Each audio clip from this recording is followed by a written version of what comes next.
Hi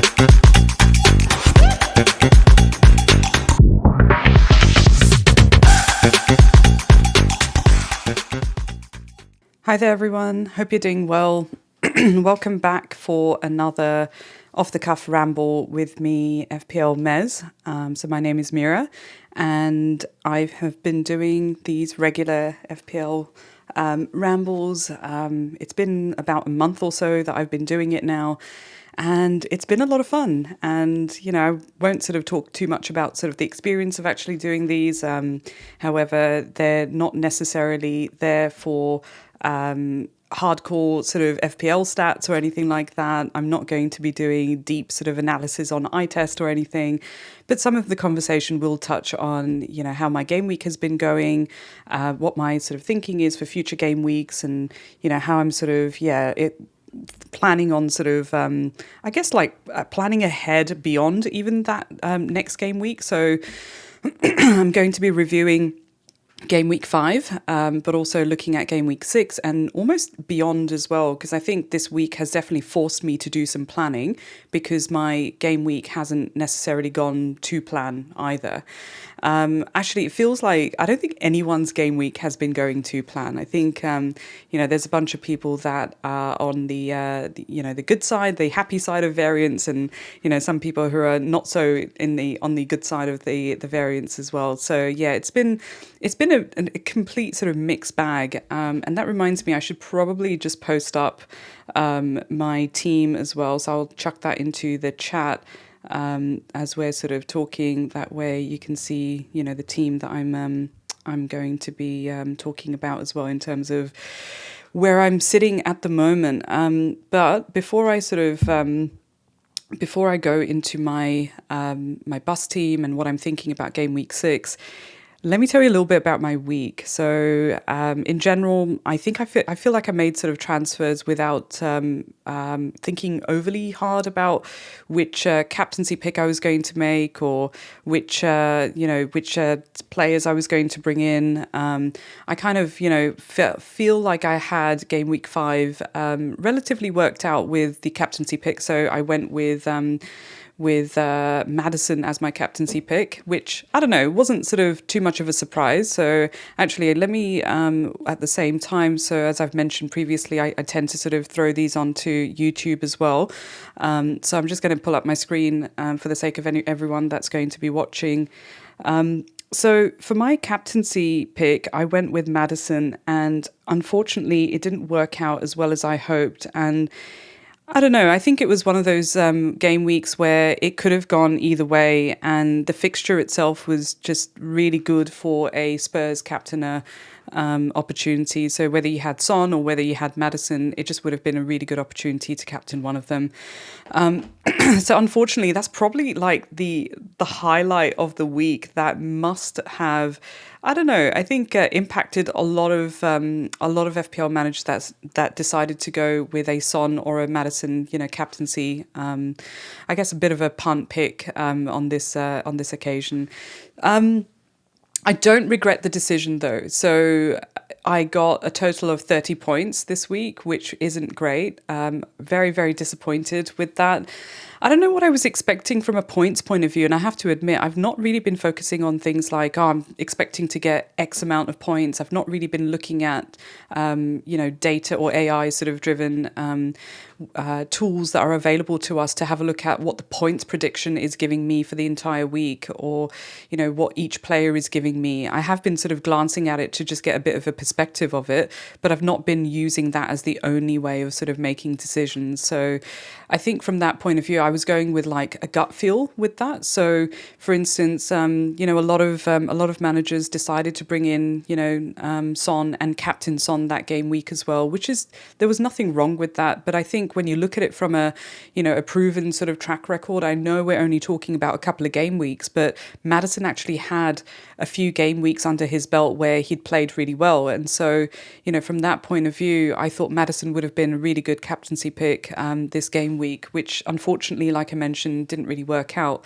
Son, on the other hand, had a really good prior game week, he scored the hat trick, and so everyone sort of jumped on to Son as well as a really good opportunity to bring Son in, because again the fixture itself was a no-brainer kind of a fixture to bring in Spurs players and then go for a different captaincy than Haaland, because let's face it, we are a little bit bored of captaining Haaland. But having said that, I know that when I posted up my team after the game week had ended, there was a lot of managers that sort of came in and said, yeah, I picked Son or Maddison as my captaincy option as well. Didn't quite work out. Probably should have gone with Haaland. And then there were a few people who were sort of saying things like, well, you should have captained Haaland. It's like, well, yeah, you're right. Sure. Hindsight is wonderful. Should have captained Haaland, and typically we would be, because if you look at the upcoming, fixtures and you look at the prior fixtures, yes, Haaland typically is the best captaincy shout. I have to admit, I did captain Salah when he was playing against Bournemouth, and I thought, yeah, my team did relatively well that game week. I was quite happy with going, Salah captaincy. I think the main sort of message in this is that you can and you should look for opportunities to captain anyone else other than Haaland when the fixtures are right. So what I'm going to do today, not only sort of just quickly go through my sort of review of game week 5. I don't want to sort of spend too long talking about game week 5.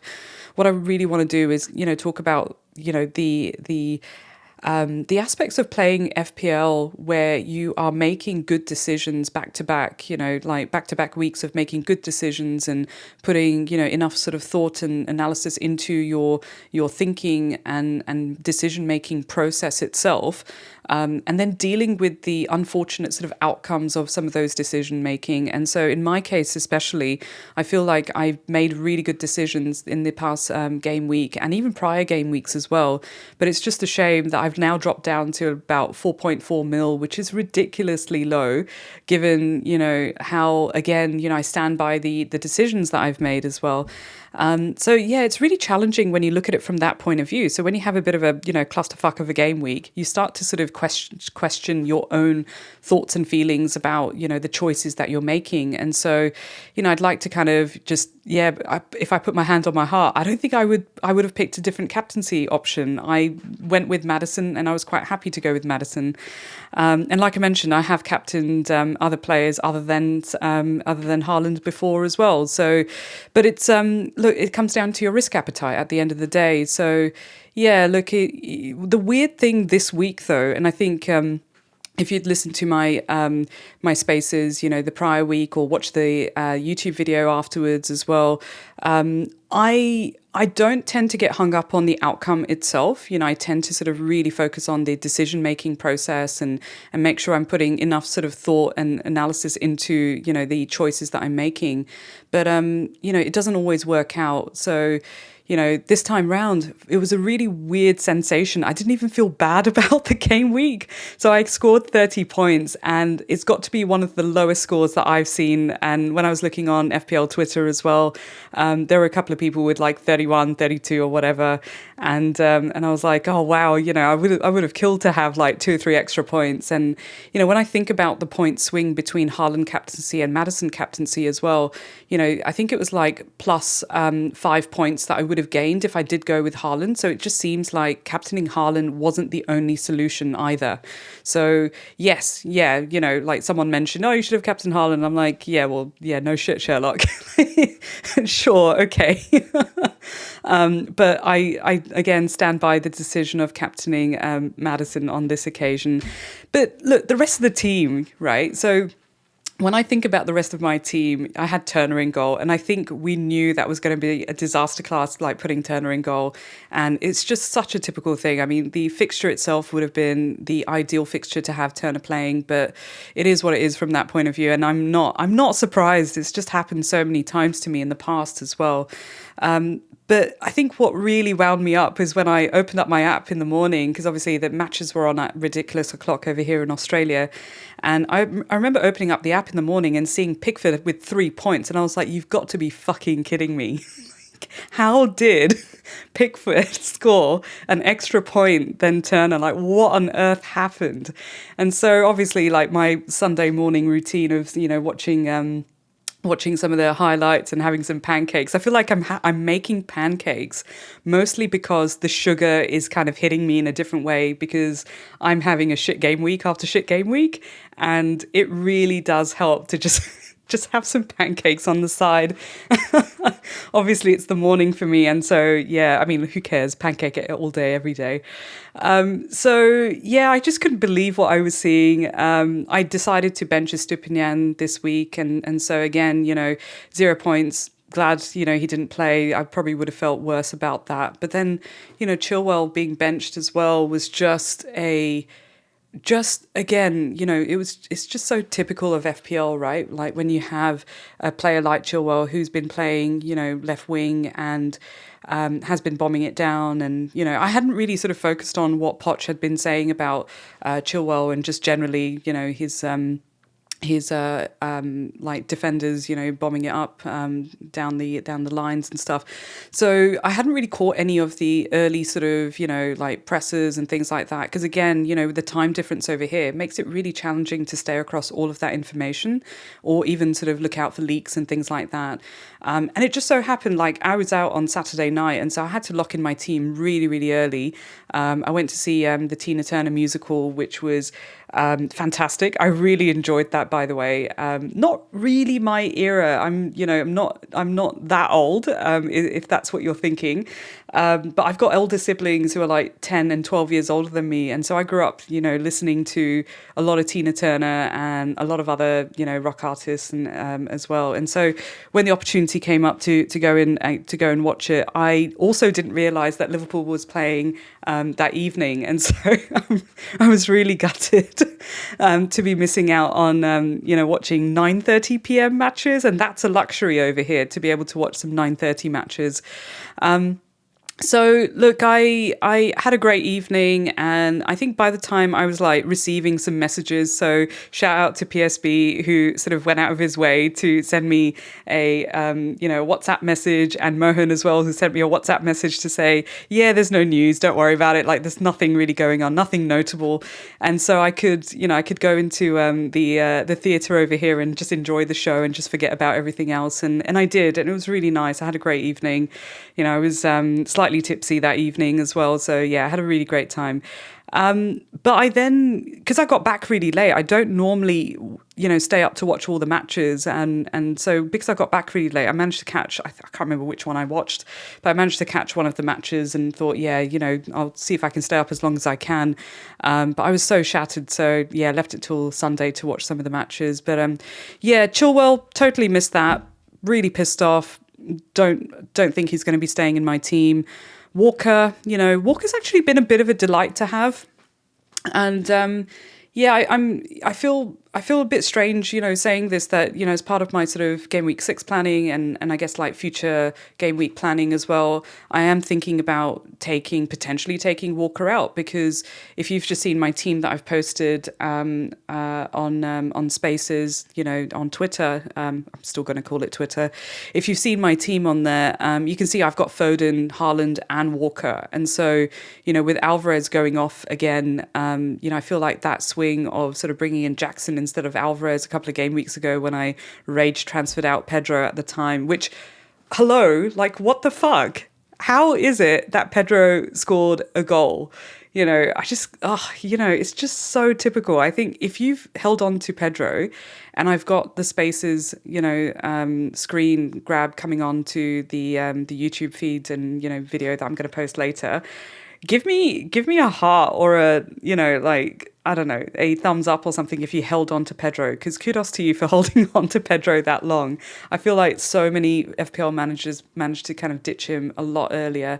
I couldn't do it. I wish I had actually shifted out Pedro sooner, in fact, and I wish I'd gone with Alvarez, but look, the fixtures again sort of were in favour of the Chelsea boys, and so instead of going down the pathway of bringing in Sterling, I went with Foden, and brought in Jackson, and I think everyone's pretty much got Chilwell in their team anyway. So, but the midfield didn't do that well either. Rashford and Mbumo, Foden, Maddison, all with 2 points. It was just like 2-2-2, and I saw someone's tweet about sort of Baby Shark and kind of 2-2-2s with their midfield team, and it's just awful, right? Like, it's just one of those game weeks where you're looking at the scores at the end of the game week and thinking, how did that even happen? I expected that from Jackson, though. Like, Jackson getting a yellow card again. Like, does he even know how to play this game? Is what I'm wondering. I can't believe that he got a yellow card again. I think he's on like 4 yellow cards, so if he gets one more, suspension sort of comes into play. Haaland, it could have been a lot worse, is what I'm thinking. So going back to my, point about, look, I captain Maddison, stand by that. I did catch the highlights of that City match, and I just could not believe what I was seeing. The amount of the sheer volume of chances that Haaland missed. I feel very, very lucky that I captained Maddison the week that Haaland decided to miss, 4 big chances or something like that.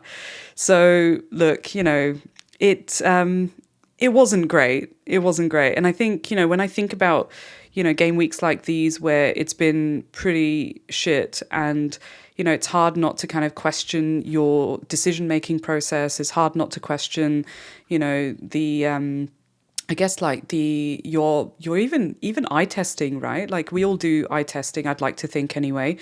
But you start to question if you've seen what you think you've seen as well. And when you're looking at data, if you look at data, you start questioning if, what you're seeing there is actually right as well. So I feel like so many things have been going wrong, from an outcomes point of view. You do tend to like question, your decision-making sort of process. So I think I will be talking a little bit around, and I'm going to just get it up on my screen as well, and I'll see if I can post a screenshot of this afterwards on Spaces as well. But some of the things that I do when I'm having a really shit game week, I don't have many. I think when I first started playing FPL, I had like these like mantras that I sort of came up with, where it helped me to kind of good decision making processes and things that I can do on a weekly basis, and a bit of a checklist, because I was completely new to FPL until 2 seasons ago. But now that's evolved into I guess like little values that I'd like to kind of, align myself to, especially when I have back-to-back shit game weeks, and I'm like, keeping the bar really low. But, the number one thing that I've got on my list is, maintaining perspective and some of that self-compassion. So I have to like remind myself that, bad weeks do happen to everyone. And sometimes they are, back-to-back. And even though you've made really good decisions, to try and be kind to yourself, and try to sort of avoid criticizing yourself as well. So I try and detach myself from the outcome and just focus on, again, that sort of process of making decisions. I do like to go back, and in fact, I was talking to FPL Planner about this, around, analysing previous decisions to see, just to take a bit of a closer look at the decisions that I've already made, and have a look at if they were good decisions, in an isolated way, but also in context to the future game weeks that I've played as well. So, for instance, we're in game week 5, I've gone back to game week 2 and had a quick look at what sort of transfers I made, and just to see like if there was anything I can learn from that. And it's not necessarily to have, the look at it from a hindsight point of view, but just to kind of go back and have a look at, the decisions that you've made. And if there is something that you can learn from it, then fantastic, you should. And try and sort of apply that to the future sort of perspectives. And, I think learning from your choices means that you can make that long-term improvement as well. As an FPL manager, I do tend to set really realistic expectations, and I try to kind of, switch those around as well. So, I from a what I do from a career and a living sort of perspective, I work in the strategy space and, mostly around design strategy and, working with organizations on setting goals and helping them set up their strategies as well. I try to sort of, really push them towards thinking about things like evolving their strategy as their organization is evolving as well.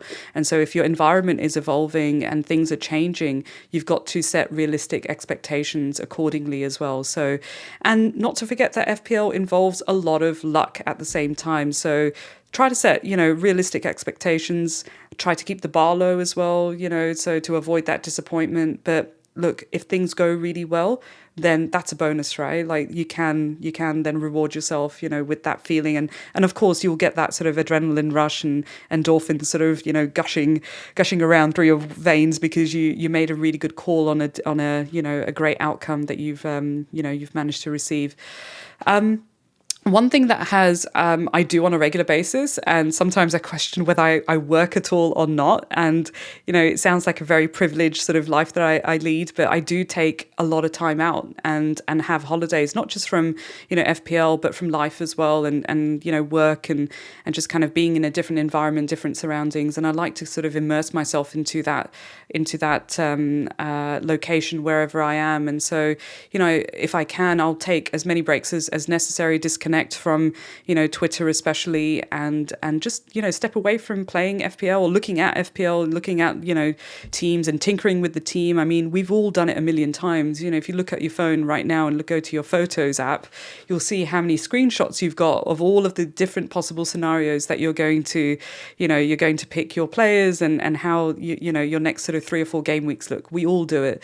But sometimes it's really worthwhile just taking a break away from that. And so I try to do that on a regular basis. And sometimes, and while it's getting warmer over here, although I'm sitting here with my jumper on because it's dropped from 35 degrees yesterday to, it was like 22 degrees, which I'm okay with, but it's dropped down to like 15 degrees this evening, which is a lot cooler than the last couple of evenings that we've had.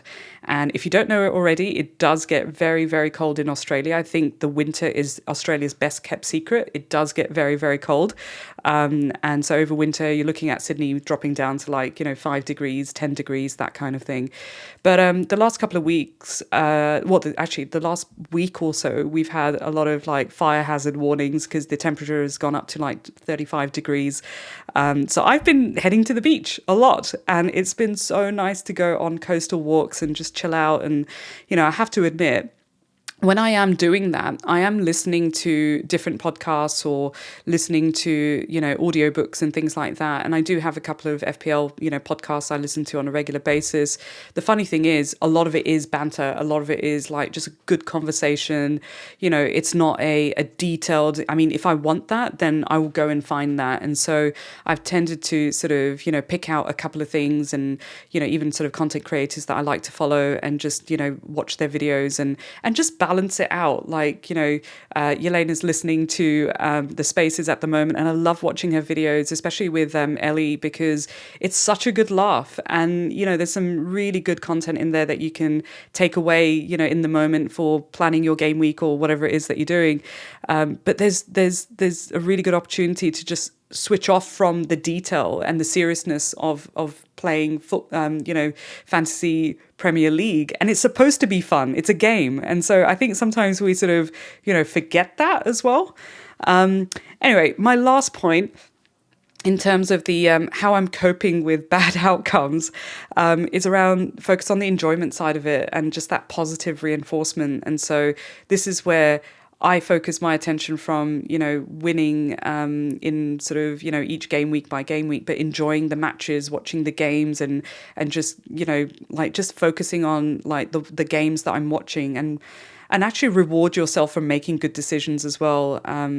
So I'll just kind of go, yeah, you know what, that was a good decision that I kept hold of Gabriel all this time. I might regret saying that because there's been, weeks where I've talked about Gabriel and not wanting Gabriel and all of that jazz. So But look, I'll be honest, I'm glad that I did hold on to Gabriel, so because he got me 5 points. I mean, if he hadn't have got that yellow card, it would have been 6. So yeah, look, again, I'm happy. I'm happy about that. And I think, those are the types of things that I do to kind of balance out having really bad game weeks and, dealing with the consequences, unfortunately, of some of my decisions. And yeah, as part of like going back and having a look, I did sort of look at my Jackson pick and I have to admit, I did the one thing that I don't normally do on that occasion. So I rage transferred out Pedro from my team.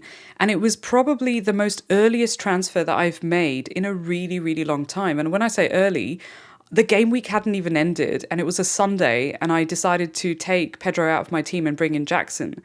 Now, what I would normally do is probably give it till at least, deadline day, at the very least. And sometimes the deadline is like 3 a.m., 5 a.m. for us over here.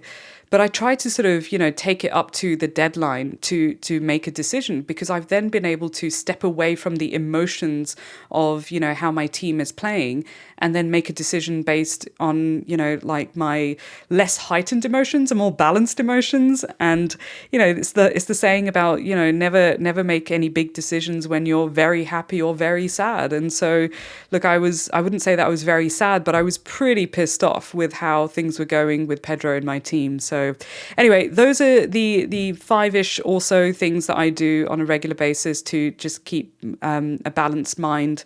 Other than sort of, like I do a lot of yoga and meditation and stuff like that as well. So, it might not be for you, but, at least sort of like stepping away, is a gift that you can definitely give to yourself when things are looking a bit dire as well.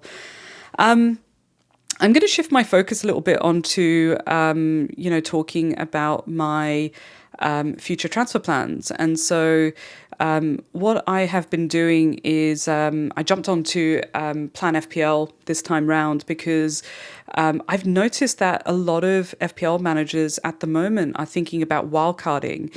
And if you're on a wild card, give me a reaction of some sorts on Spaces, because I'm just keen to know how many people are thinking about, or are on a wild card right now, or played their wild card, or thinking about wild carding, this game week, and you haven't, necessarily activated it.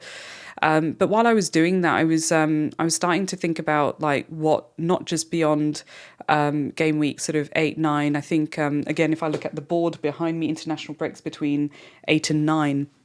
And so my initial plans were that I would probably wildcard when the fixture swings are coming in, probably around game week 9, take it up to even game week 10, but not necessarily sort of fixate on exactly when I wanted to wildcard. So what I've been doing then is just jumping onto Plan FPL to see how far I can go without triggering, my without activating my wildcard. And so I decided, because Alvarez has been playing so well and I have serious FOMO. Look, last game week I had a bit of FOMO around, Son hauling and the week prior, and not having Son in my team. But this time round, I decided, look, I'm just gonna be patient with it. And I think the one thing that we have seen with Alvarez, and obviously Alvarez played really well in the UCL match as well, is that he has been consistent. And I think we didn't really see that with Son previously either. And, we saw that sort of in the last game week as well. And it doesn't mean that Son is not a good pick. I'm not saying that whatsoever, because, I feel like Son in game week 8 would be fantastic. But, Alvarez right now is actually, performing really, really well. And he's been consistent and he's playing that KDB role. I think a lot of us thought that maybe Foden would be playing that KDB role with Grealish out as well, and but with Doku coming in there, and I don't know, it's been interesting how Pep has been lining up his team. But I think the one thing that we have definitely seen is that Haaland has been getting all the chances, but he's not necessarily been converting those chances. But then right behind Haaland, we have Alvarez. So yeah, so I've been thinking about what does a draft with Alvarez look like and without Alvarez look like? And so, for the sake of everyone that's probably going to look at this on YouTube or listening to this on Spaces afterwards, please go check out the YouTube video if you can. Have a look over there. There'll be some more screenshots that I'm using there and visuals and things that you can have a look at that I'm, talking about in Spaces today. I'm thinking about using the 2 free transfers that I've got at the moment. And so my, no Alvarez draft at the moment looks to have Chilwell leaving and Trippier coming in. And, I haven't necessarily decided which Newcastle defender. I'm just looking at the fixtures and thinking, I want the one that's going to get me the most attacking returns. And even though Botman is like 2 mil cheaper, it does make a lot of sense to go for the cheaper option, especially if I'm thinking about not wildcarding, so soon. I think going with a Botman would make a lot of sense, or even sort of like if you've got money to spend, going up to, Fabian Schär makes sense as well. But look, on this occasion and this particular sort of draft that I've done, I'm thinking about, Trippier, because why not? Trippier was great in my team last year. Newcastle haven't necessarily had all the best fixtures leading up to this point, but the fixtures do turn. So they've got Sheffield next, they've got Burnley next. And so I thought, let me sort of do a draft with Chilwell transferring out Chilwell and bringing in Trippier. I'm then thinking about transferring out Nico Jackson. I think everyone's thinking about ditching Jackson, which kind of then makes me think maybe I should hold on to him just because he might actually prove to be fruitful in the following game week. But given that Chelsea are playing Aston Villa, I feel like that is going to be a tougher fixture than what it looks like on paper. I think it's just kind of in the fixture sort of ratings, it's saying it's a blank fixture, it's just plain white in the background, not green, not red or anything like that.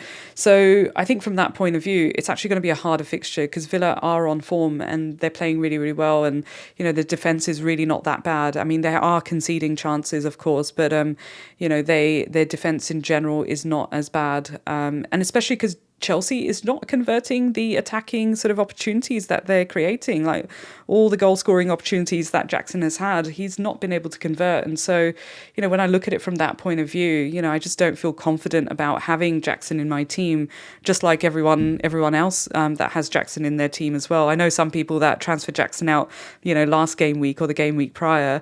So at the moment I'm thinking Chilwell to Trippier, Jackson to Edouard.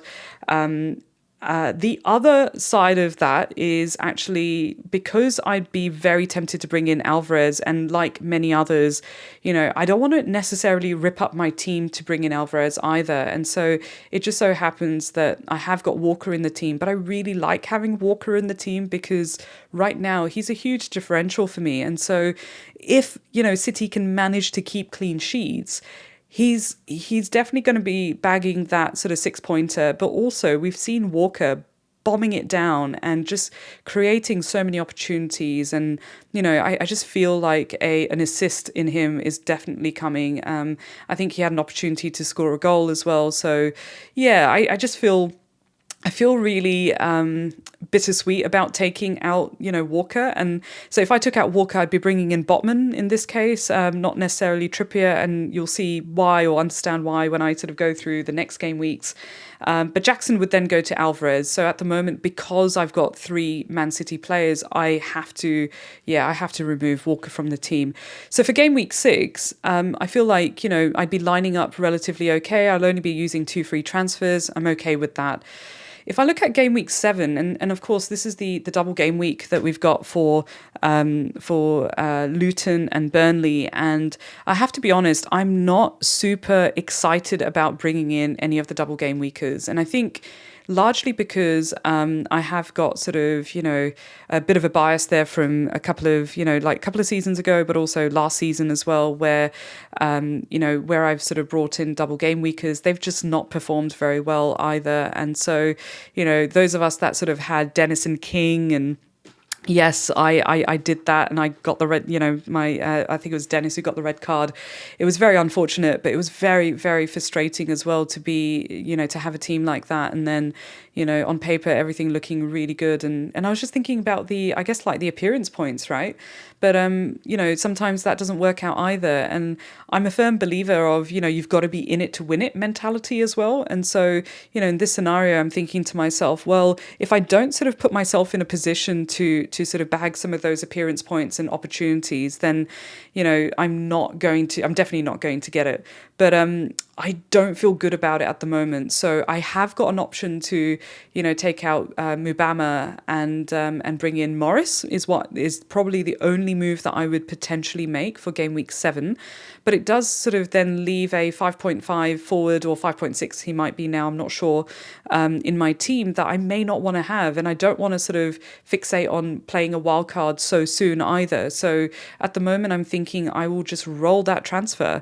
And if I do sort of, if I go without Alvarez, I'd probably bench Edouard at that point because they're playing Man United. I'm not saying that that is a hard fixture, an easy fixture. I think, at the moment, just with, the way United are playing, it's not necessarily sort of, that Edouard's not going to be able to score a goal. I'm sure he will, but I kind of want to play Estupiñán, who has Villa. So at the back, I'd then play Gabriel, who has Bournemouth, Trippier, who has, Burnley, Walker, who has Wolves, and Estupiñán, who has more so for the attacking returns potential against Villa. And so my midfield, doesn't really change. I've still got the same 5, midfielders. But in my Alvarez option, what I then end up doing is benching Estupiñán and playing, Haaland and Alvarez, of course. And at the back, I would no longer have Walker, but I will have Chilwell still in my team, who play Fulham. And so from that point of view, taking out Chilwell or keeping Chilwell just seems like... Yeah, I mean, it could go either way because Fulham is a really good fixture to have. And of course, Chelsea have Burnley shortly after. So if I go then to game week 8, and this is where, everyone, I think a lot of people are thinking about wildcarding. And I have to admit, again, I sort of look at my team and wonder to myself, do I really need to wildcard? Even though, when I looked at it from an expected points point of view, and I'm trying not to do that because so much can change between now and game week 8. But if I look at the expected points right now, it's fairly low. It's fairly low for either option, like either the one, with Alvarez, without Alvarez. But at this point, I would make 2 free transfers because I rolled in 7. So if I was to do that, in my, no Alvarez plan, I'd probably go Gabriel to Udogie. If not Udogie, maybe Cash. But I would then also probably take out Foden for Diaby because I really like, the Villa fixtures that are coming up as well. And so, as we know, City are playing Arsenal, and I'm not saying that. I mean, that could be a very much a 0-0 match. It could be 1-1. I don't know if it's going to be high scoring. That particular one. So I feel a little bit comfortable.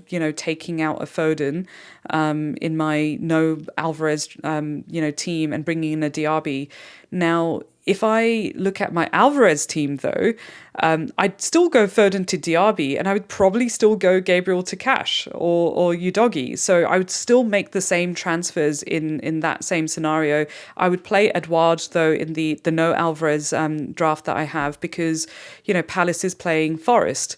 And so it just seems like a really good fixture for them as well. Not to say, again, Forest is super easy or anything like that. As we can see, and I was talking to, a good friend earlier in the week who I caught up with about their team and, just talking about FPL and football in general. And we were saying how, like, some of these teams that are deemed as easier fixtures, like your Sheffields and Burnleys and Forest and, Bournemouth, they're not necessarily the easy fixtures we think they are, that they were previously.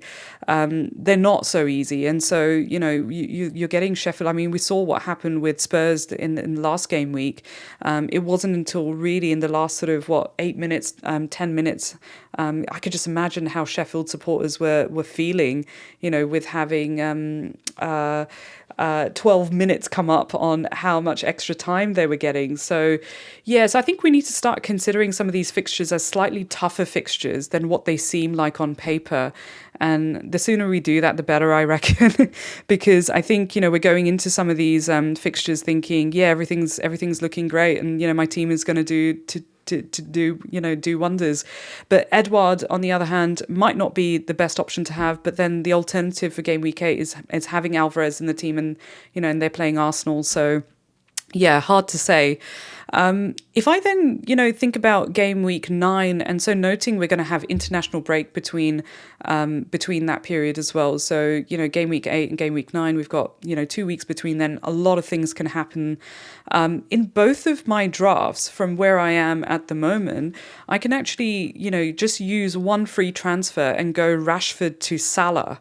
And because I can go Rashford to Salah with one free transfer in both the drafts that I have as well, I've got like 0.1 in the bank in my no Alvarez draft, and that's mostly because I've gone Trippier. And so if I save myself the money and not go Trippier and go with like a Fabian Schär or a Botman, then all of a sudden I've got, like maybe 2 mil to play with.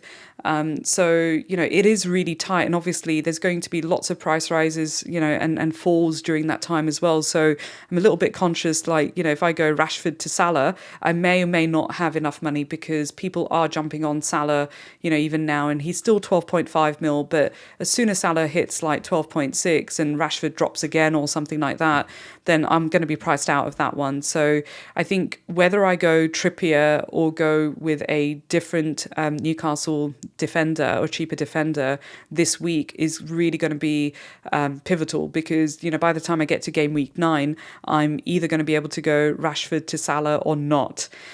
Whereas in the Alvarez draft that I have, I would be able to go Rashford to Salah with about 0.3 in the bank. And so that gives me a little bit of leeway if, Rashford does drop again and Salah, increases in price. So couple of options there. I did take the liberty of going all the way up to like game week 10 and just to have a look at, what I'd end up doing.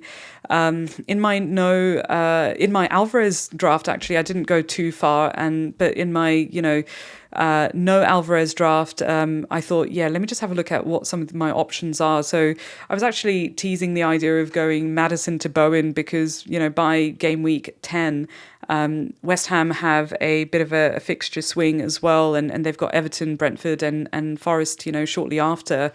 And so, I quite like how that could look as well.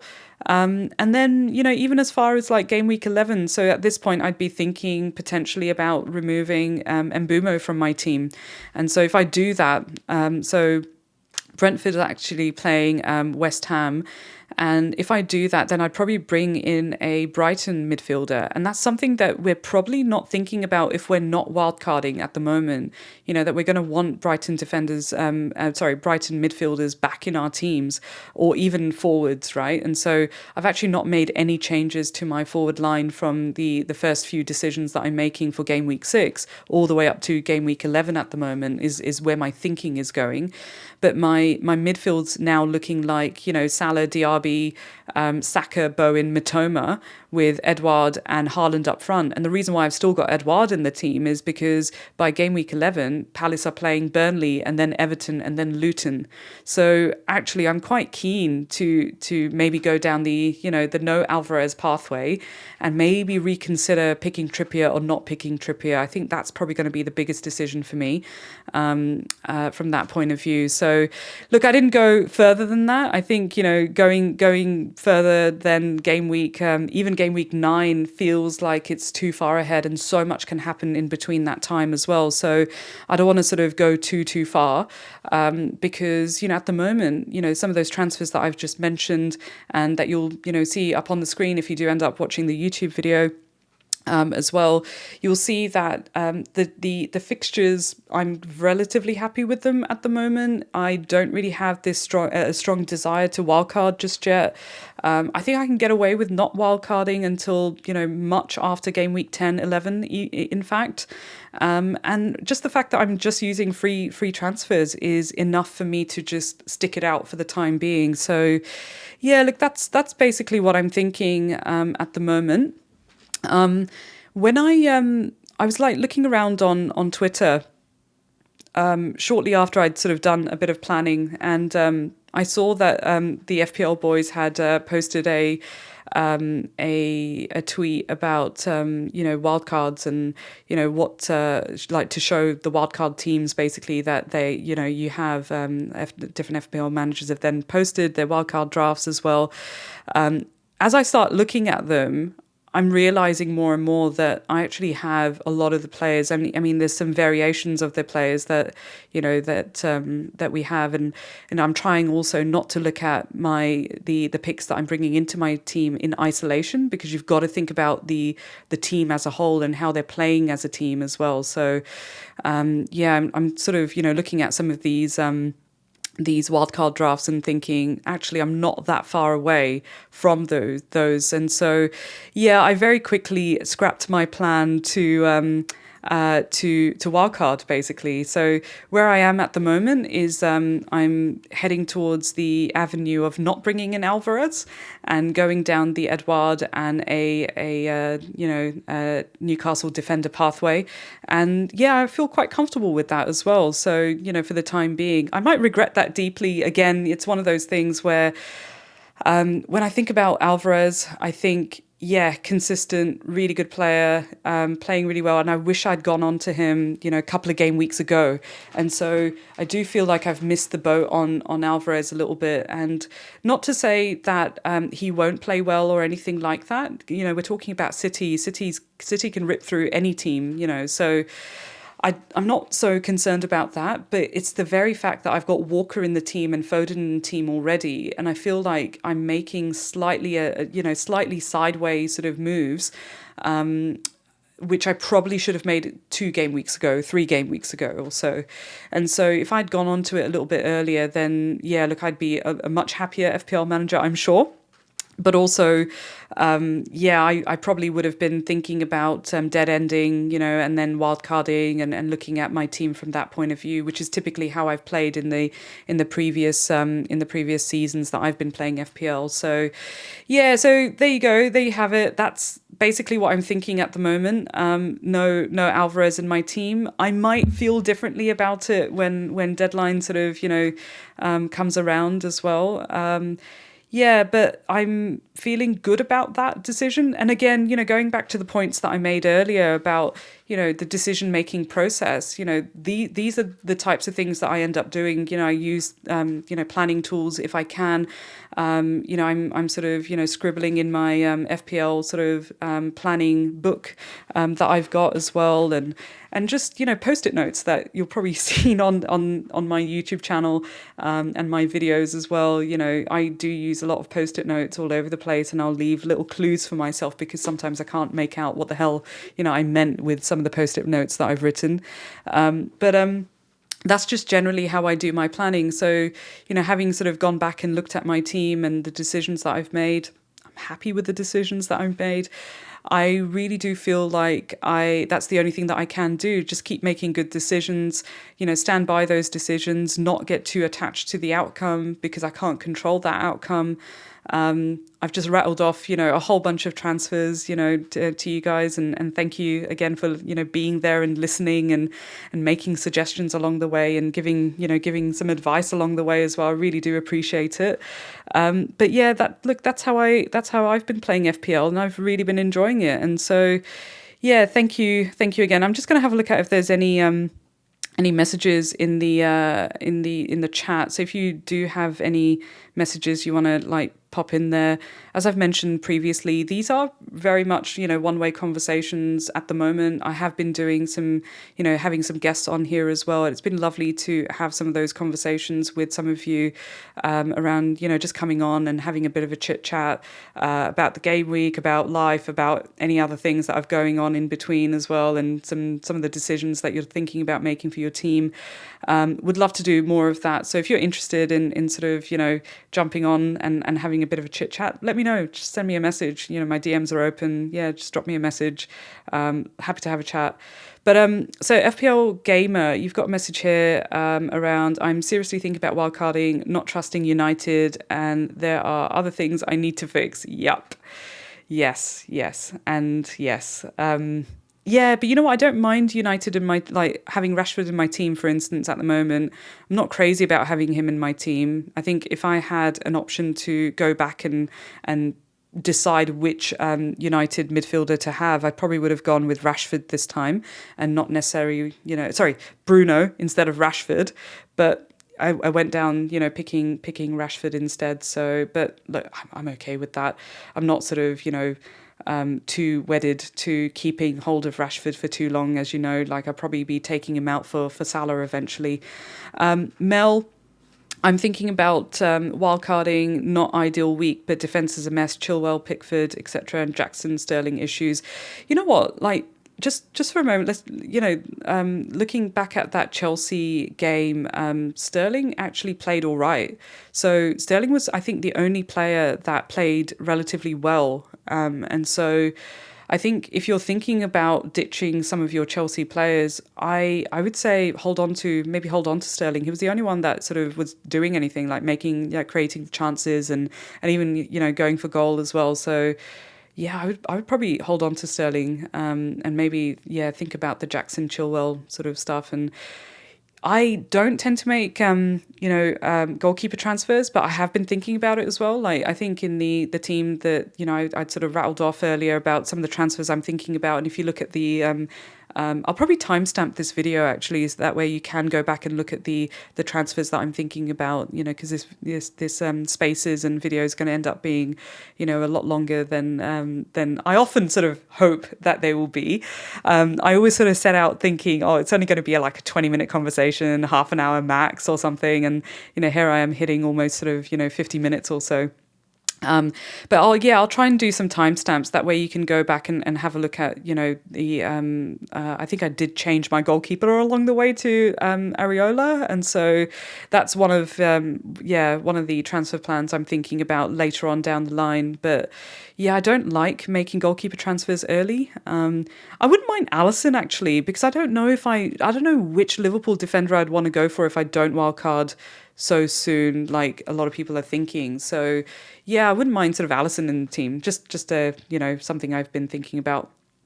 Mohan, your question around what week, according to you, is the best to wildcard, taking in mind the fixtures, regardless of how well placed you are right now.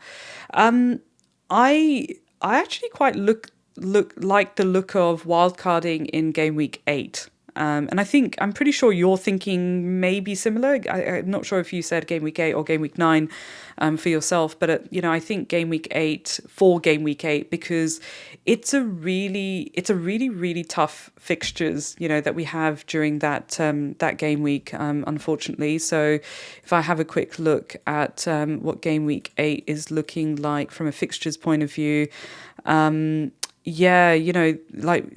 I think it's because Arsenal and City are playing each other, right? And so, it's looking tricky. And so I reckon around game week 8, game week 9. But like previous years, I've not really fixed on any particular game week to make transfers. To pull the wild card.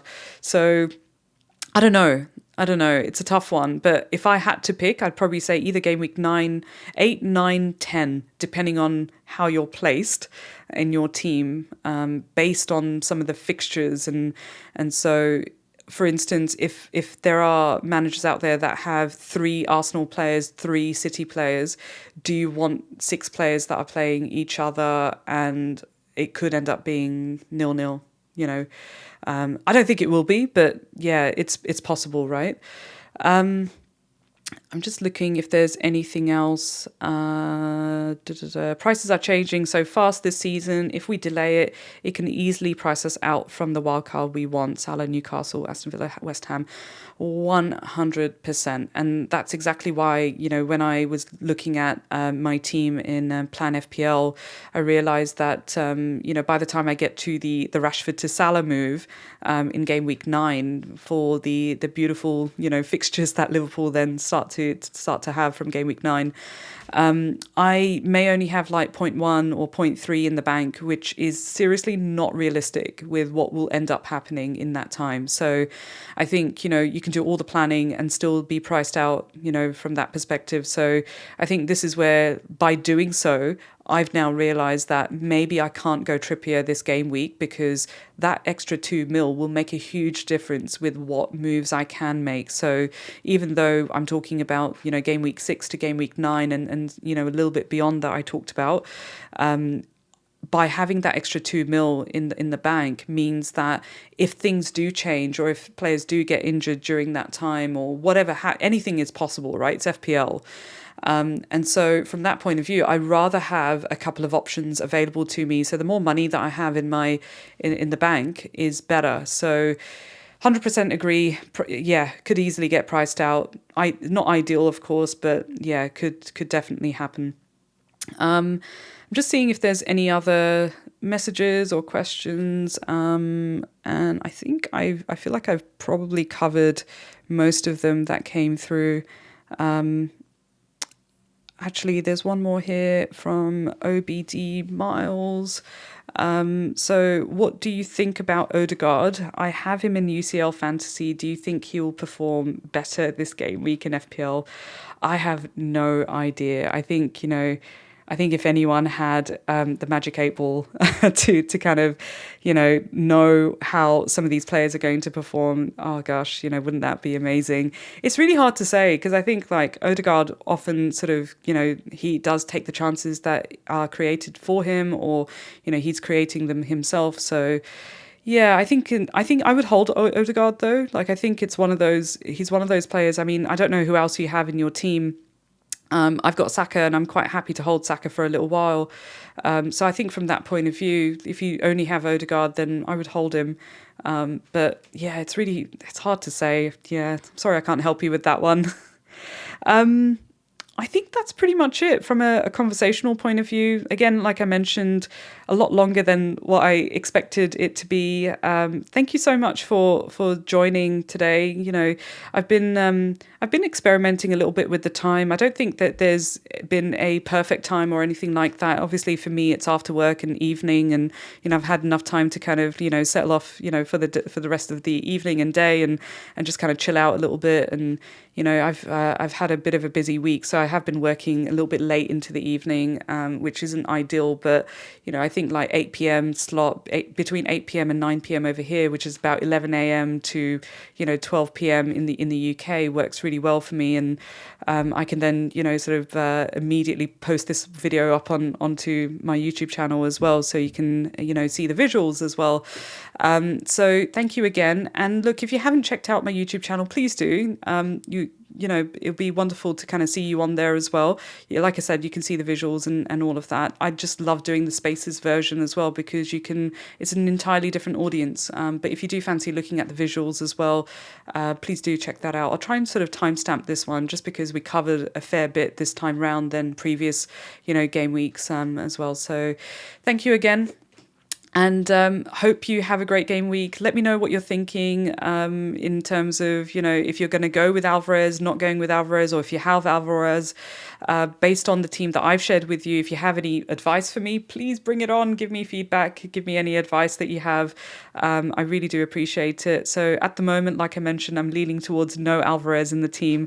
So thank you once again. Really appreciate you being here and listening to me ramble. And yeah, hopefully catch you next week again. And yeah, take it easy.